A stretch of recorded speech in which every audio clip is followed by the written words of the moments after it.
મે 2024 એટલે લોકશાહીનું મોટું પર્વ એટલે લોકસભાની ચૂંટણી।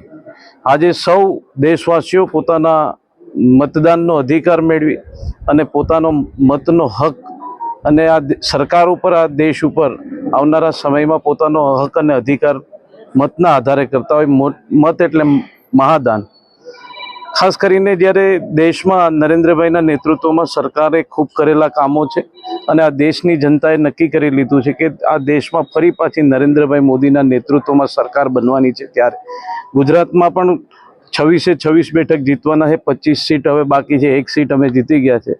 ત્યારે આ રાષ્ટ્રના હિતમાં, આ દેશના વિકાસ માટે અને આ દેશને મજબૂત બનાવવા માટે આદરણીય નરેન્દ્રભાઈ મોદી તરફ આ દેશની જનતાનો જે વિશ્વાસ છે એ બતાવી રહ્યો છે કે આવનારા સમયમાં એક મજબૂત સરકાર બનવાની છે। લજતભાઈ, 1040 બૂથમાંથી 361 બૂથ સંવેદનશીલ વિસ્તાર જાહેર કર્યા છે, શું કહેશો, કેવો સંઘર્ષ છે? અહીં ખાસ કરીને કોઈ પ્રકારનો સંઘર્ષ નથી। આ વિસ્તારમાં છેલ્લા 10-15 વર્ષમાં ઘણી ચૂંટણીઓ થઈ, એવા કોઈ બનાવો નથી બન્યા કે જેને કારણે આ વિસ્તાર સંવેદનશીલ વિસ્તાર બની શકે, પણ ક્યાંક ને ક્યાંક ચૂંટણી પ્રક્રિયાના ભાગરૂપે એ વિસ્તારો સંવેદનશીલ થયા હોય, પણ આ વિસ્તારમાં હંમેશા શાંતિપૂર્ણ મતદાન થયું છે અને મને વિશ્વાસ છે કે ખૂબ મોટું મતદાન આ વખતે લોકસભામાં થવાનું છે। વિપક્ષ દ્વારા જીતના દાવા થઈ રહ્યા છે, ત્યારે આપના દ્વારા પણ 5 લાખની લીડ આપી રહી છે, શું કહેશો?